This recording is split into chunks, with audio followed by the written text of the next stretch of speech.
Like Philip said, my name is Lance Robbins. I'm a consultant and advisor, fractional people leadership executive. I work with a number of different companies, helping them design experiences and processes that we'll talk a lot more about that tonight. That strengthen culture, which ultimately translates into profitability, things like productivity, retention, engagement. So we're really focused on boosting those things, making experiences happen that make people really happy to be at work. I love the work I do. I've been in HR leadership positions for the last 15 years. I've worked across a couple of different industries. The last 6 years, I've been in web and technology, working with creative agencies and startups. Have spent a lot of time building talent acquisition programs. And we're going to talk a little bit more tonight about hiring. If you saw the title when you joined in here, this is the thing you need to know before you make that first hire.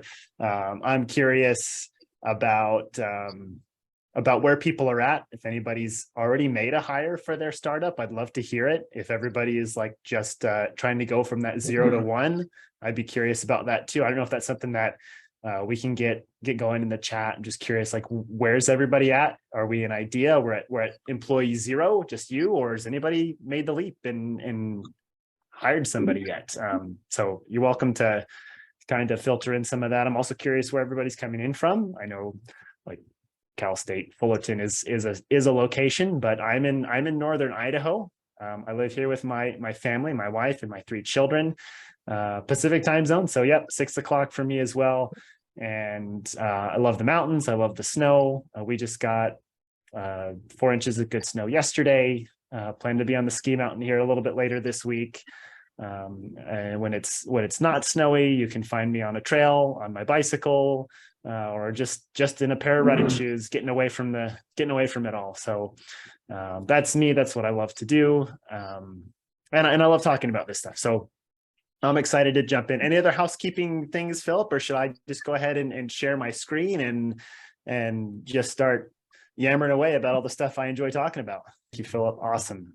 Good. Okay. So like I said, what you need to know before hiring your first employee, there's not one secret here, but if you're early stage and you're thinking about a startup, and if you have the dreams of a startup that's going to scale and grow to a lot of people, one thing you know is that hiring is A, super important, and B, something you end up doing a lot of. So you don't want to recreate the wheel over and over again.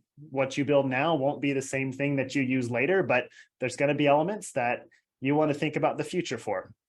So we're going to talk a little bit about that. We're going to talk about experiences and what that means, and culture and what that means, and how it all ties back to hiring. So here we go. Hiring is where company culture starts to be experienced. So this is like the tip of the iceberg for a culture that you're trying to create. If you're a founder, you're trying to get a business going, or you have a business that's going, there are some things that you really care about. If you're on the visionary side of things, you're the ideas person, you're the experiences person. You care a lot about creating a great experience for the people that are working with you, that are experiencing your product.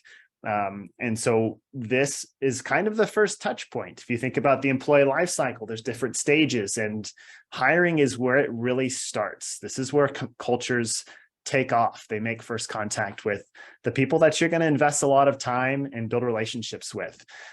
So this is a really unique opportunity. It's super early stage for you. But this is where you can start to implement some things that are going to set you up for maximized profitability. There's a number of studies out there that relate profitability in terms of high engagement, increased productivity, job satisfaction, retention, back to experiences that people have through this employee life cycle. And so hiring is sort of your first foot forward in this regard. Poor engagement, people checked out, the quiet quitting thing that you hear people talking about, it costs companies in the United States $406 billion every year, and money that's just lost. It's just kind of left on the table there. It's a tremendous amount of revenue that could be put back into the pockets of founders and leaders if an environment is created where we can really get maximum engagement from people. Around the world, this is almost an $8 trillion problem. It's huge. There's a lot of money being lost here because people don't feel like coming to work. If you've ever had a job where Sunday afternoon you start feeling the blues, as they say, the Sunday afternoon blues, because you have to go to work on Monday and it's not going to be great. This is the sign, right? Your culture is failing in terms of generating that engagement and that satisfaction in the workplace. So again, thinking about the experience we provide for people as they start to get to know our company through the hiring process, you have the opportunity to raise that bar. So what a lot of people think about culture, and I even kind of said this right in the last slide, like it's how you feel about work on Sunday coming in to work on Monday. People think about culture in terms of feelings. We've got a great culture. It's a happy culture. It's a fun culture. And we describe culture with these feeling words. But if you think about your life and you think about things that create feelings inside your chest, those are usually coming from experiences. So a culture is really what I like to describe as a collective of experiences that we create for people within our organization. And part of that, the very first part of that, is the hiring experience, but it's also the social experience. It's onboarding.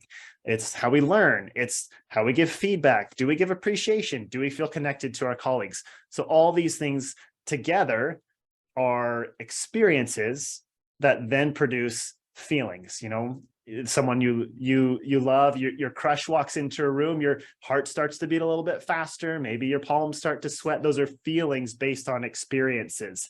You know, you think of something sad that happened to you and you feel heaviness in your chest. Like, these are feelings that come from experiences.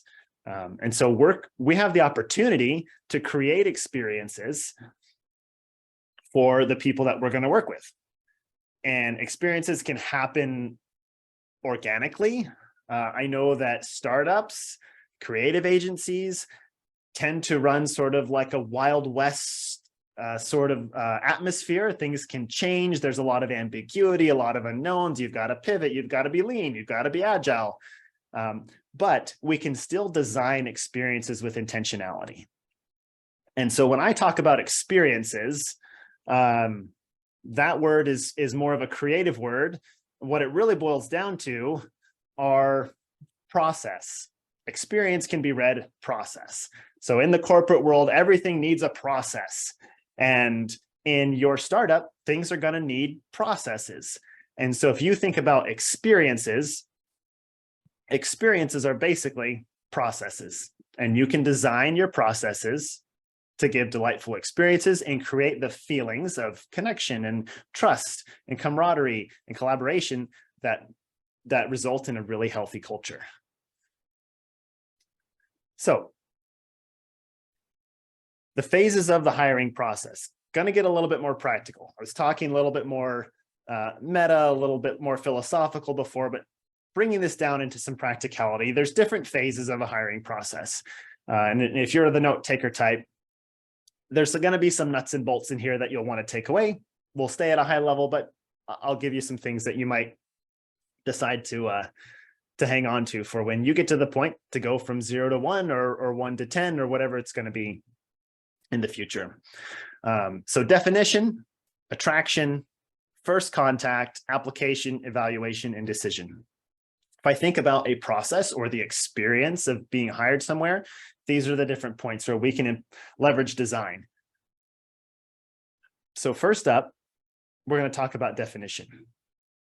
Now, if you've been developing a product, whether this is a physical product or a SaaS product for your startup, a lot of time you're spending a lot of time thinking about how I'm going to sell my product.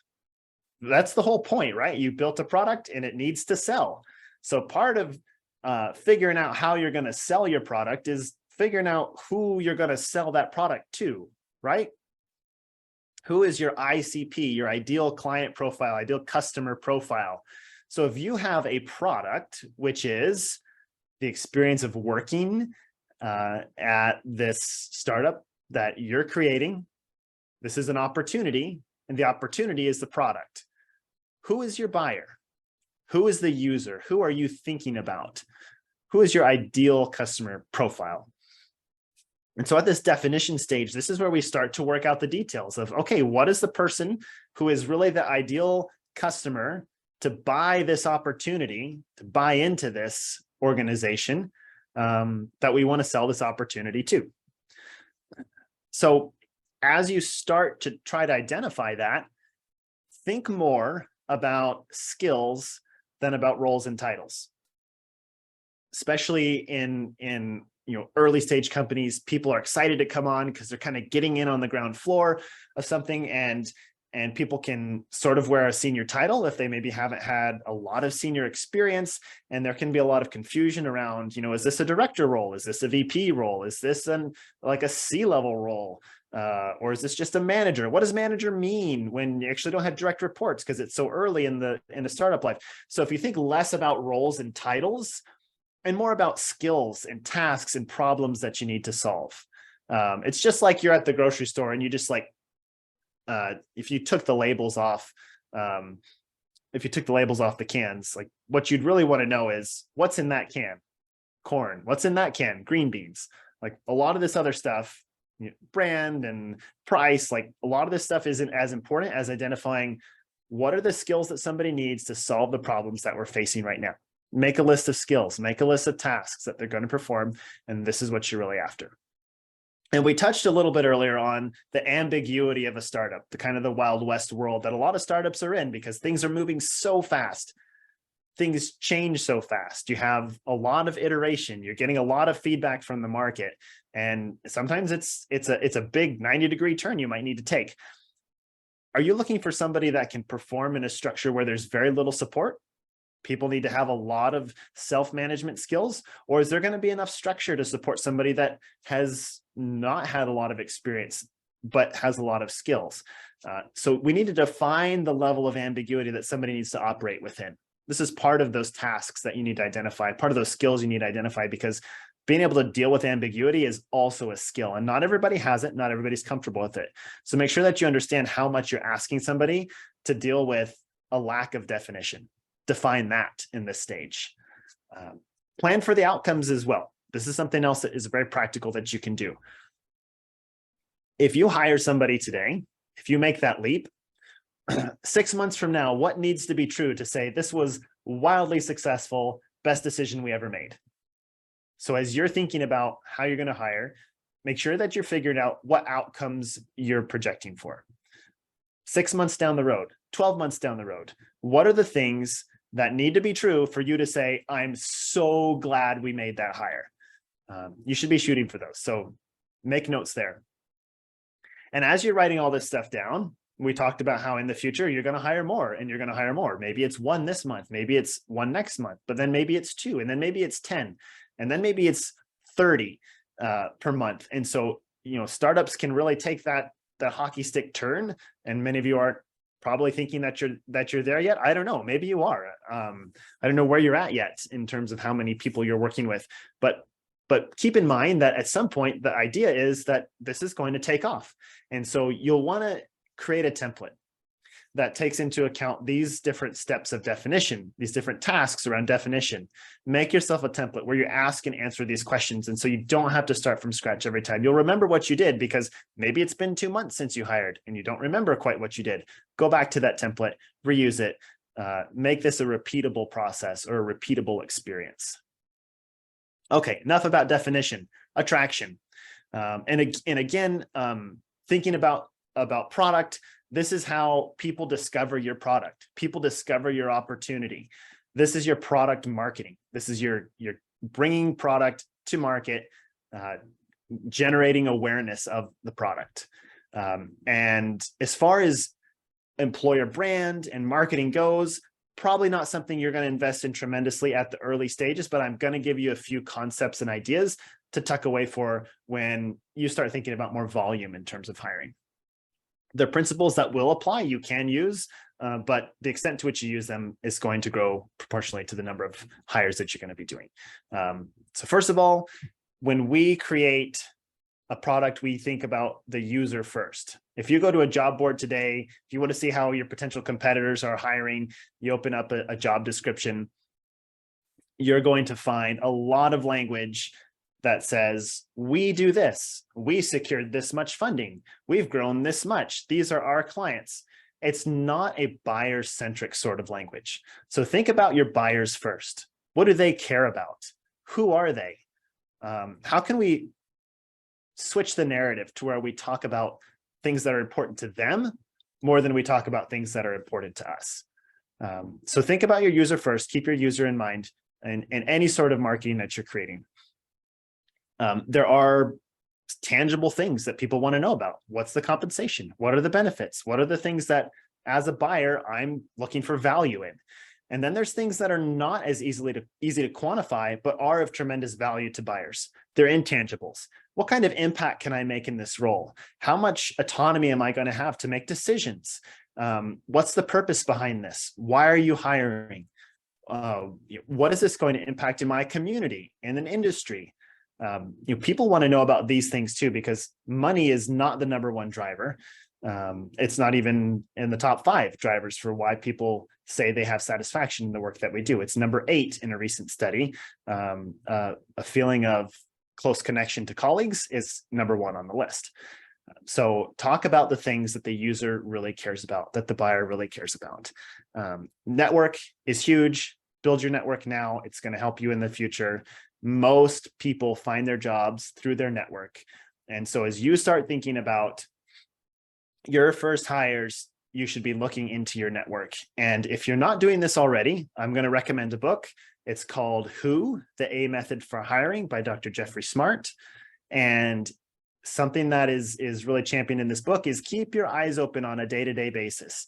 Take note of people who deliver exceptional service or value in your interactions with them, or who demonstrate exceptional skills. So I've got a couple of examples of people that are in my network that I have tucked away in the back of my mind that I hope I get to hire someday. One of them is a cashier at the grocery store. He delivers exceptional customer service, makes connections with me and my kids, and delivers everything with a smile, is exceptional above and beyond. I'm hopeful that there's a day where I can hire him away from his grocery store job and put him into a customer service leadership role, because he's fantastic at the work he does. The gymnastics gym where my kids take lessons, there is a woman there who runs she's essentially an operations manager. She runs the desk, she runs the front of the office. And she is exceptional in her work. I notice it every time we go in there, and I am in the back of my mind just waiting for the opportunity to hire her away from that gym. There are people in your network. There are people that you'll run into. Take note of them. These are people that you may want for your business. One story also on attraction here. We're talking about what users care about. And a lot of times startup founders think it's money. We got to compete on money to get people. I don't know if any of you are NBA basketball fans. I'm not a huge fan, but I follow along just a little bit. I was a big fan when I was a kid. But there's a story that I always tell anytime I talk about hiring, because I think it's just so important to keep this in mind. A number of years ago, a young player, Kevin Durant, coming off a couple of championship attempts with the Oklahoma City Thunder, became a free agent player. And every club, every team in the National Basketball Association was clamoring for Kevin Durant. Many of them thought he's the missing piece that takes us to the championship. And so they flew executives out. They wined and dined. They took him to exclusive clubs and fancy dinners, and flew him around on private jets. And there was one team with a very young roster that showed a lot of promise that took a totally different approach. They sent their 5 starting players to Kevin Durant's apartment. They played Madden NFL, and they ate pizza, and that was it. They hung out for the day. It was a cheap, low cost approach. Kevin ended up signing with that club, the Golden State Warriors, with a young Stephen Curry, and they went on to win multiple championships together. And when Kevin Durant was asked, Why did you sign with the Golden State Warriors instead of all these other, teams who are sending high profile execs and expensive, packages your way? And he said, I felt like I could see myself with those 5 guys winning championships together. And that was it. Like, that was the main deciding factor. So as you think about attracting people, think about, do they see themselves here doing meaningful work together, making the impact that we hope to make on the world together? Is this a place where people feel like they could connect and belong and see themselves doing the best work of their life? That's what users care about more than money, more than benefits. All right, enough on attraction. Moving on. First contact.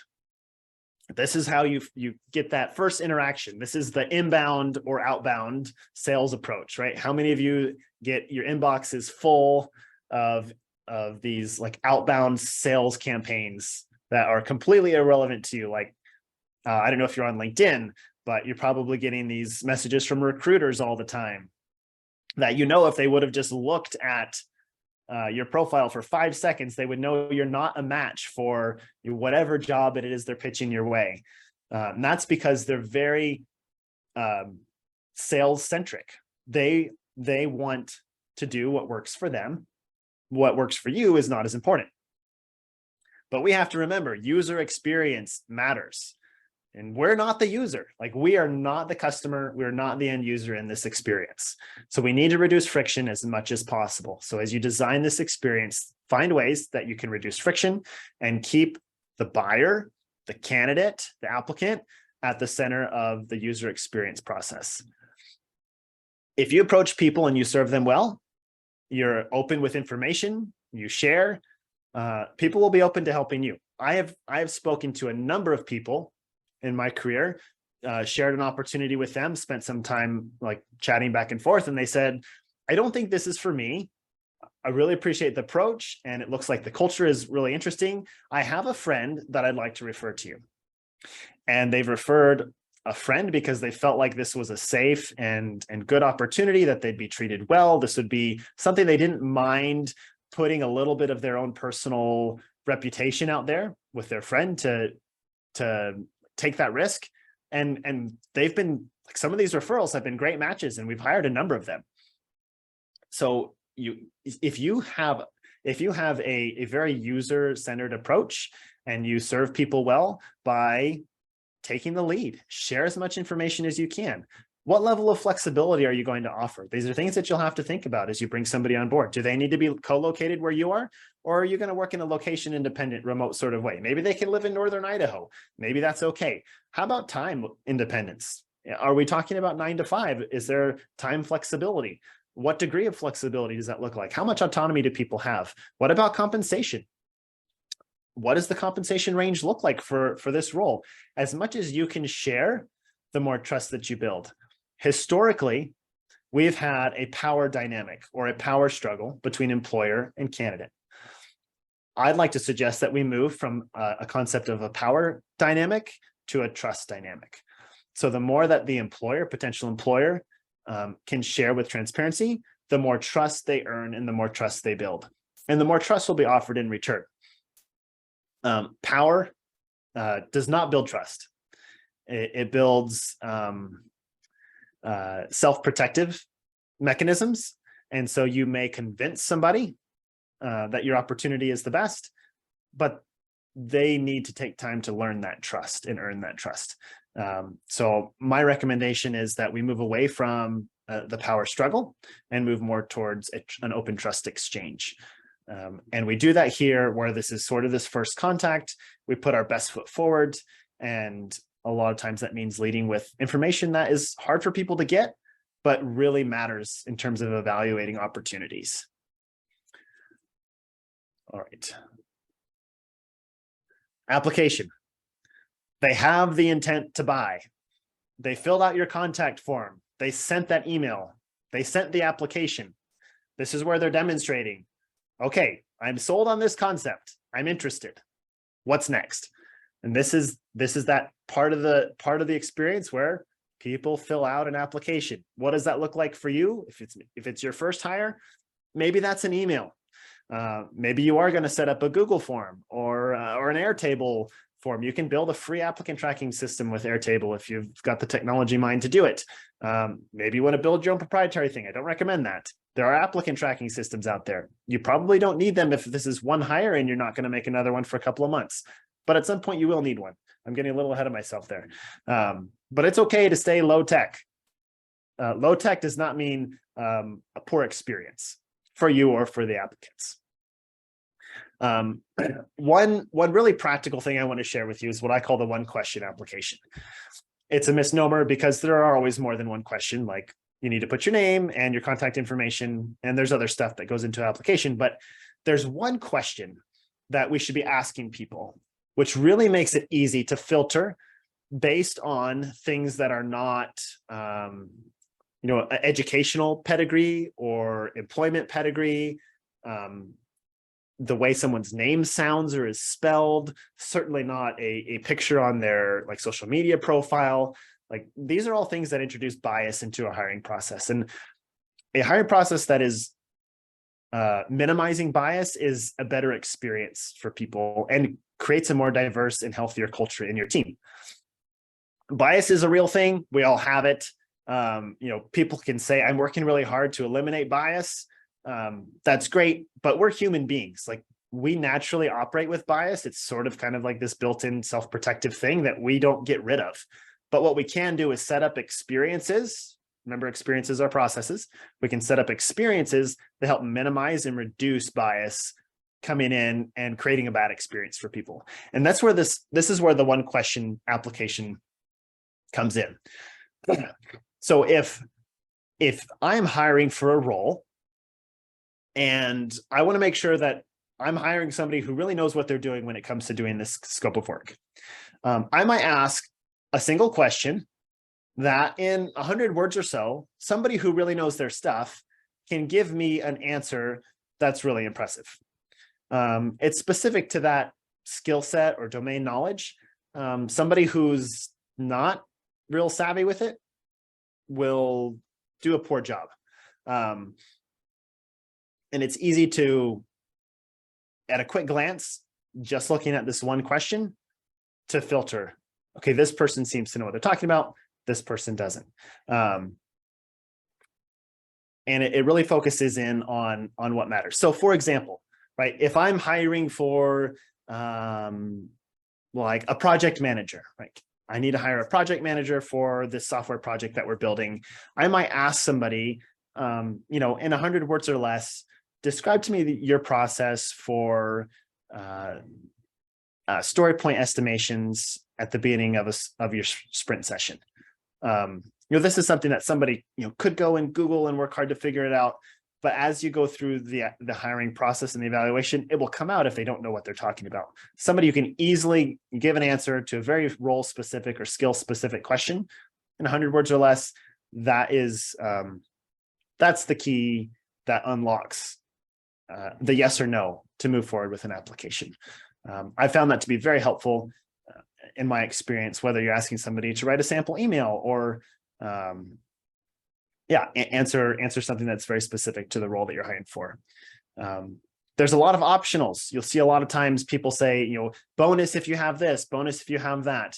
That's great. It is a bonus if they have it.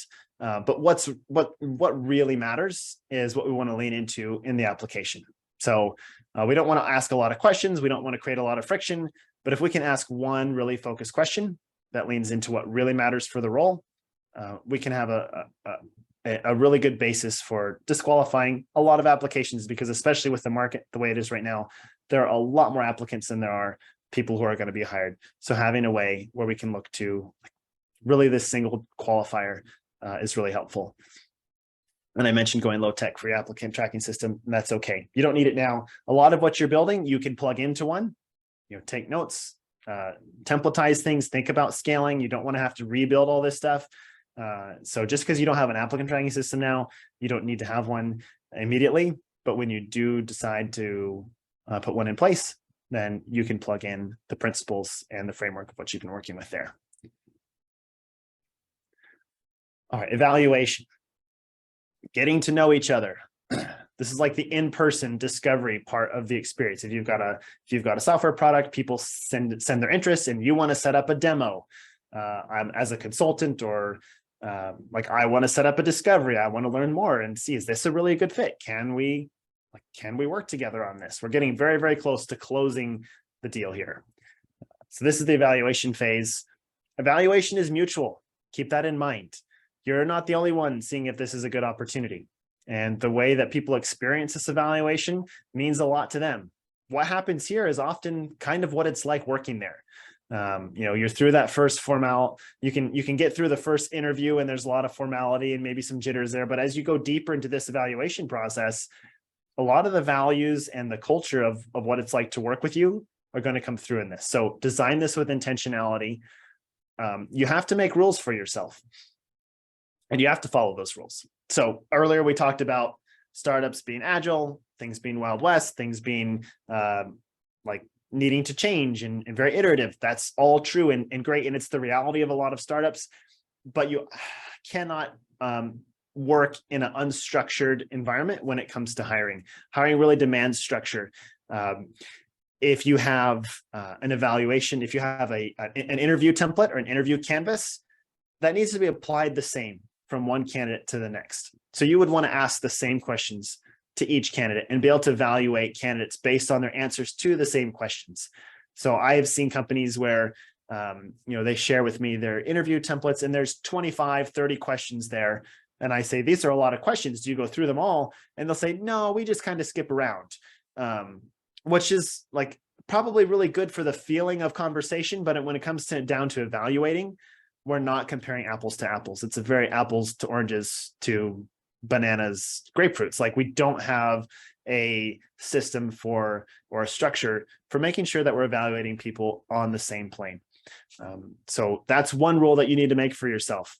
I need to make an interview canvas. It needs to be the same for everyone. What questions need to be asked? And then how are we evaluating? How are we scoring candidates? You may have heard of the concept of scorecards. I definitely recommend that you work off of a scorecard. So for every, say you have 5 candidates you're interested in, they've all interviewed, once or twice, and they've all had the same questions. How are they stacking up? What are the values that you're looking for? What are those skills that you called out in the definition stage? Rate your candidates against those skills and values that are important to you, and look at the ones that score the highest. They are your best candidates, objectively speaking. This reduces bias, again, from the hiring process. People are great at talking. They're good interviewers. They make you feel good, especially if you're hiring for a sales role. Sales candidates are great interviewers or interviewees, but we need to make sure that we're evaluating against a structured evaluation process, and it's fair and it's equitable. Because when people get dismissed and say they weren't hired, if they have the sense that it was fair and it was equitable, people can feel good about that. But if it's not fair and equitable, then it's really hard. So the last point here, getting acquainted. Interviews are not really what it's like to work together. So this evaluation process should be representative of what it's like to work together, but interviews are really not a great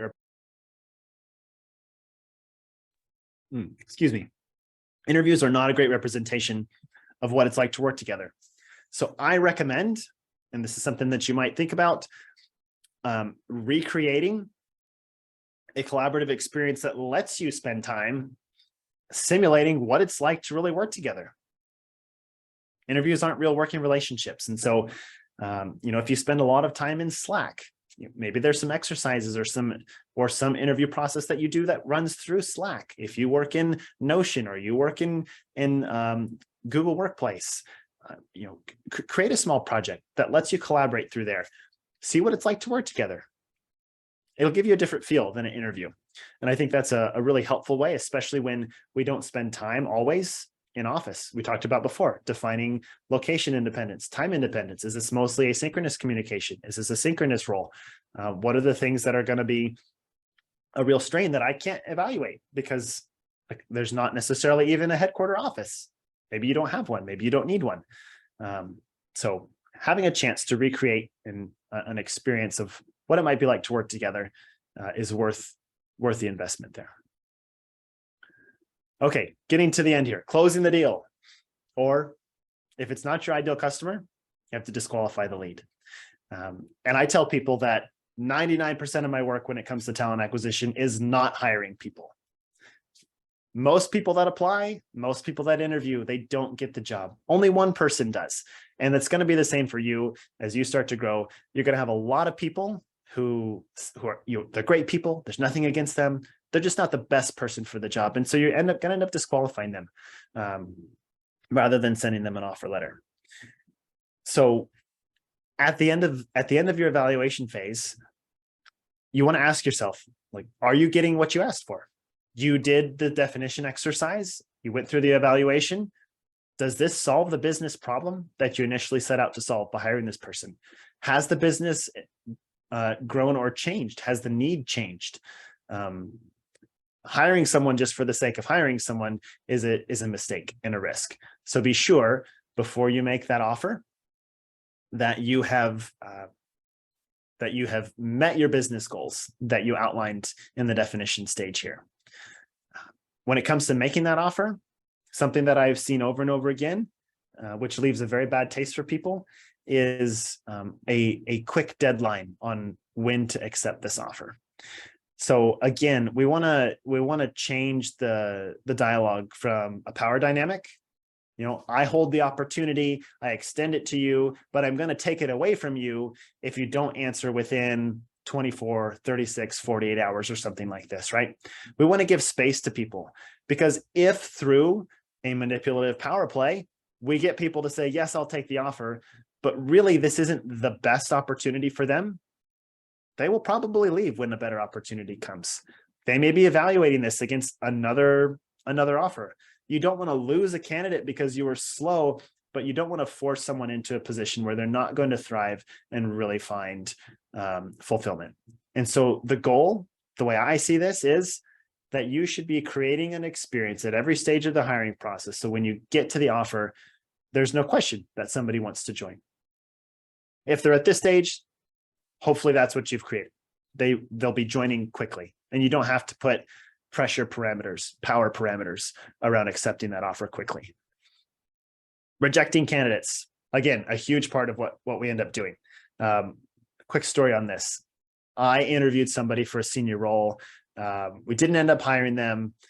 They had a few things to work on. They came back a while later and asked, is there a not senior role that they could apply for? And I had to say, sorry, we don't have something open right now. We'd be interested to consider you for that. When that came, he emailed me back. He says, okay, no problem. I just had to check. I'm at the end of a hiring process for another company. I have to take the job. I need the job.